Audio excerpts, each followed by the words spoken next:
नमस्कार। हमारा आज का टॉपिक है हाइपर एमेसिस ग्रेविडरम और ये ऑप्स एंड गायनी का एक इम्पॉर्टेंट टॉपिक है। आज इसके बारे में यहाँ पर जानेंगे।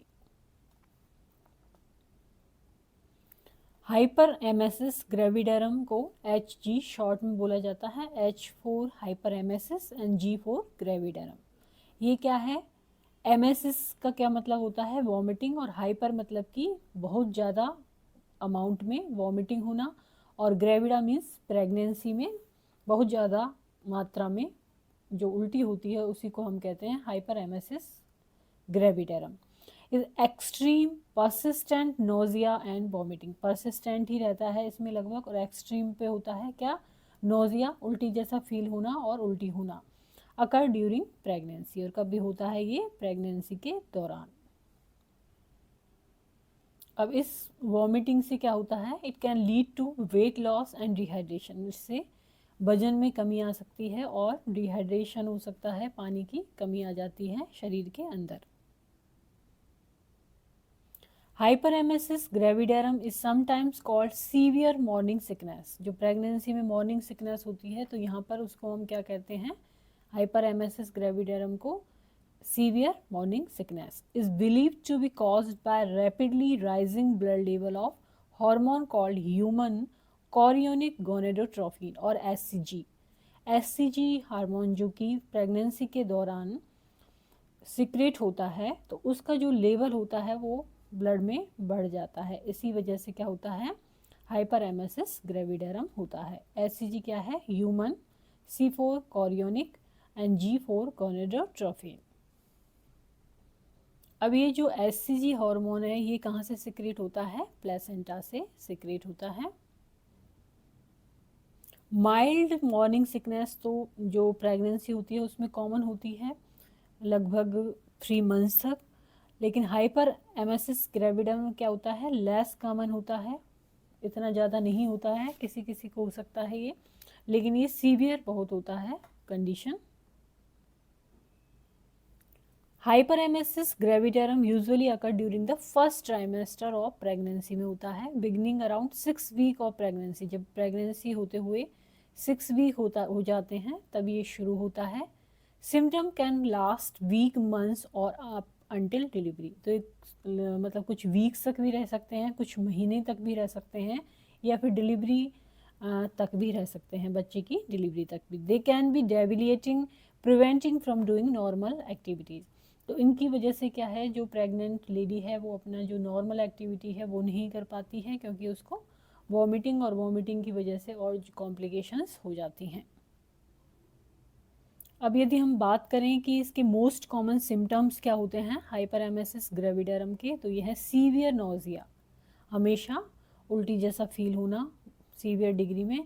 Vomiting more than 3 times per day, एक दिन में 3 टाइम से ज़्यादा, 3 बार से ज़्यादा वॉमिटिंग होना।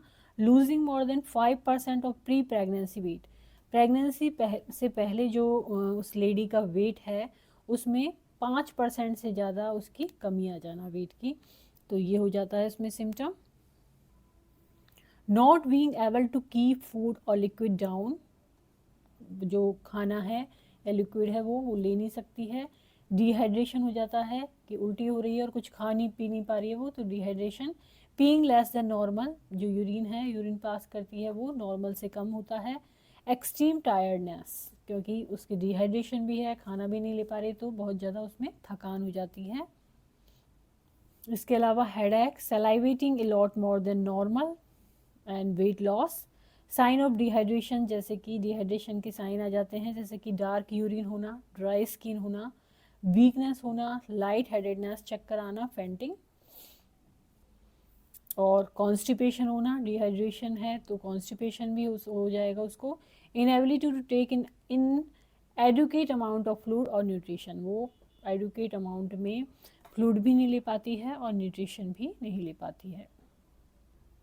Then HCG level peak around 10 week of pregnancy पे ये बहुत ज़्यादा हो जाते हैं, which is when most people report having the most severe symptom. तो प्रेगनेंसी के 10 वीक के आसपास जो लेडीज़ हैं वो ज़्यादातर बताती हैं कि उनके सिम्टम जो हाइपरेमेसिस ग्रेविडेरम के हैं वो सीवियर हो जाते हैं।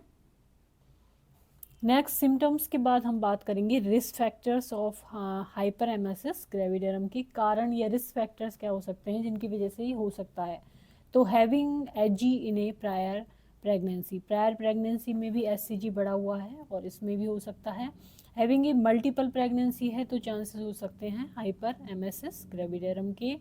Being pregnant for the first time, पहली यदि प्रेगनेंसी है तो भी चांसेस ज़्यादा होते हैं।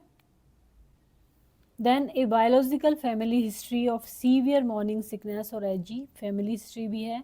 History of motion sickness, migraine, headache, having gestational trophoblastic disease, यदि उसको जेस्टेशनल ट्रोफोब्लास्टिक डिजीज हैं विच इन्वॉल्व्स, उसमें क्या होता है एबनॉर्मल सेल ग्रोथ होने लगती है यूट्रस में। तो इन कंडीशंस ये क्या है रिस्क फैक्टर हैं हाइपर एमएसएस ग्रेविडेरम के लिए। अब यदि हम बात करते हैं डायग्नोसिस की या फिर एग्जामिनेशंस की कि क्या क्या हम टेस्ट कराते हैं यदि किसी लेडी को हाइपर एमएसएस ग्रेविडेरम के सिम्टम्स आ रहे हैं प्रेगनेंसी में, तो हम लेते हैं वाइटल साइंस इंक्लूडिंग स्टैंडिंग, वो लेडी खड़ी हुई है, और लाइंग, लेटी हुई है, उस टाइम पे हम ब्लड प्रेशर लेते हैं, पल्स लेते हैं। इसके अलावा वॉल्यूम स्टेटस चेक करते हैं क्योंकि डिहाइड्रेशन होता है इसमें, तो म्यूकस मेम्ब्रेन की कंडीशन देखते हैं, स्किन टर्गर देखते हैं, नेक वेन को देखते हैं और mental status, neck when palpate करेंगे, मेंटल स्टेटस चेक करेंगे। तो ये सब किस लिए करते हैं हम कि उसका वॉल्यूम स्टेटस क्या है, डिहाइड्रेशन तो उसको नहीं हुआ है, ये चेक करने के लिए। इसके अलावा जनरल अपीयरेंस चेक करते हैं, न्यूट्रिशन, वेट क्या है, थायराइड इवैल्यूएशन करते हैं, एब्डोमिनल इवैल्यूएशन करते हैं। इसके अलावा कार्डियक इवैल्यूएशन और न्यूरोलॉजिकल इवैल्यूएशन, तो ये सारे एग्जामिनेशन किए जाते हैं। नेक्स्ट आता है लेबोरेटरी टेस्ट कौन कौन से किए जाते हैं, तो यूरिन एनालिसिस किया जाता है कीटोन्स के लिए और स्पेसिफिक ग्रेविटी के लिए। Serum level of electrolyte and ketones check किए जाते हैं क्योंकि डिहाइड्रेशन की कंडीशन होती है। इसके अलावा liver enzymes and bilirubin level देखते हैं कि वॉमिटिंग कहीं लीवर से ओरिजिनेट तो नहीं है। Amylase and lipase level check किया जाता है। Then thyroid stimulating hormone, free thyroxine level, urine culture, calcium level, ये लेबोरेटरी टेस्ट किए जाते हैं। इसके अलावा haematocrit level and hepatitis panel भी इसमें किया जाता है। यदि डायग्नोसिस में हम इमेजिंग स्टडीज़ की बात करें तो इसमें obstetric ultrasonography USG to evaluate for multiple gestation और ट्रोफोब्लास्टिक डिजीज, इससे पता लगता है कि मल्टीपल जेस्टेशन तो नहीं है या फिर जो ट्रोफोब्लास्टिक डिजीज है वो तो नहीं है। इसके अलावा अपर एब्डोमिनल अल्ट्रासोनोग्राफी की जाती है, abdominal computed tomography scan CT scan किया जाता है, मैग्नेटिक रेजोनेंस इमेजिंग एमआरआई किया जाता है, अपर एब्डोमिनल अल्ट्रासोनोग्राफी, और ये हमने पढ़ा अभी सीटी स्कैन और MRI. If appendicitis is suspected as a cause of nausea and vomiting in pregnancy, कहीं प्रेगनेंसी में अपेंडिसाइटिस तो नहीं है जिसकी वजह से ये हो रहा है, तो इसके लिए किया जाता है।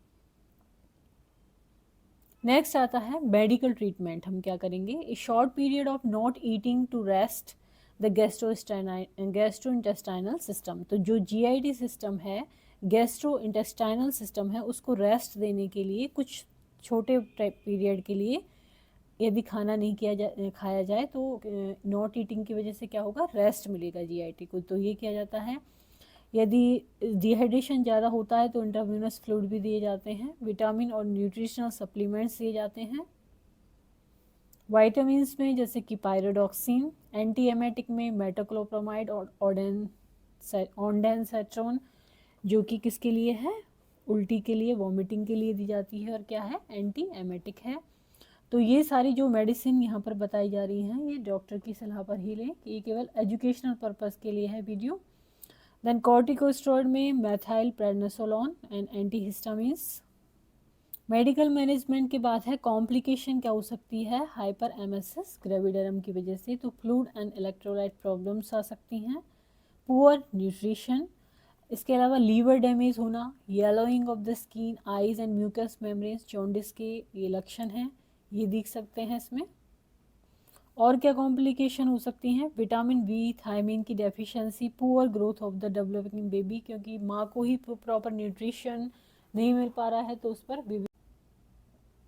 तो आज हमने जाना हाइपर एमेसिस ग्रेविडेरम के बारे में। यदि वीडियो आपको पसंद आता है तो उसको लाइक करें, चैनल को सब्सक्राइब करें, कमेंट करें और शेयर करें। Thank you.